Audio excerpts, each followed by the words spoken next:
Do you ever start to use your coconut butter, but you're like, oh, look at how you must struggle to get some out. How do you spread that on your breakfast batata bar? Oh, what if you could turn this into this? Oh yeah.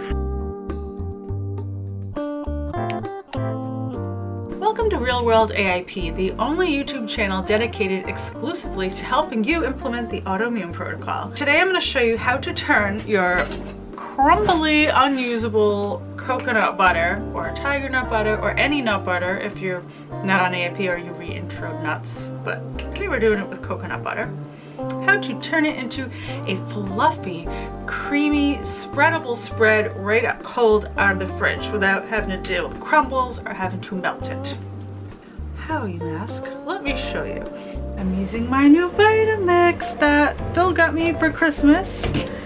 Look at this thing. This thing is the best blender ever in the whole wide world. Been wanting one forever. I got the little 32-ounce cup so I could make smaller portions of things, and I'm just like loving life in my kitchen. I'm gonna add 4 ounces of hot water, really hot water, and an equal part of I'm using coconut manna or coconut butter. I just put it in this different container to measure it.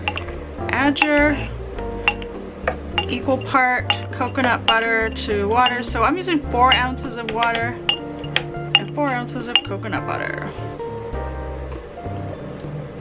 Okay, I couldn't resist getting my fingers in the food. And then you just blend it up.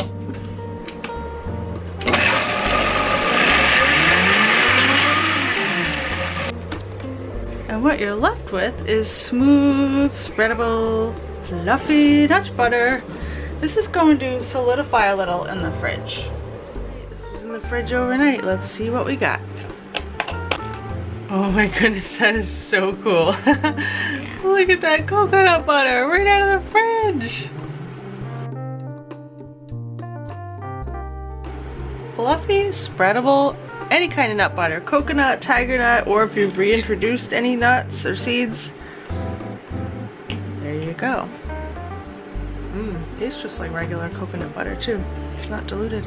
Now let's talk about the things you can do with this spread. This is your marshmallow fluff. You can spread this onto my delicious baked sweet potato bars, like a frosting, a little bit of healthy fat on top. You can also throw in some cinnamon or some carob powder to turn it into a chocolate spread and use it to frost any of your baked AIP cookies or other concoctions. You can also put that carob powder in it, right? Make it chocolatey and dip berries in it, like a little Valentine's Day dessert. But I actually like to use it mostly for savory dishes because now, instead of wrangling with coconut butter crumbles, I can take this and just put a dollop into any vinaigrette or other AIP salad dressing I'm making. It's going to act as a thickener and it's going to make it thick and creamy. You can also just throw a dollop of it into a soup or a stir fry and it's just going to give it a nice, delicious creaminess. Also, while you're making this, instead of using warm water, you could use some other flavorful liquid. I'm thinking, what if you used like fresh squeezed juice if you were making a frosting? Or what would happen if you used coffee, roasted fig beverage? I'm kind of curious to see. There's things you could experiment with outside of the water. I feel like there's a lot of possibilities for this. This will change the way you look at this crumbly, annoying coconut butter if you live in a cold climate forever. I hope you enjoyed this video and it was useful to you. If so, subscribe below. I post new videos every Thursday. And if you want to see more behind the scenes clips or what I got on each grocery haul and things like that, what recipes I'm working on, I post almost every day to Lens. It's just like an Instagram stories, but it's a feature of Patreon and it's totally free to the public. You don't have to be a patron to view the clips. But if you are a $2 nut patron, you also get a free recipe tutorial video, patron exclusive, once a month as a thank you. Either way, check out the clips. Those are free, and let me know what you do with your fluffy spreadable coconut butter or tiger nut butter or toasted coconut butter, and I hope to see you soon. Until then, be healthy.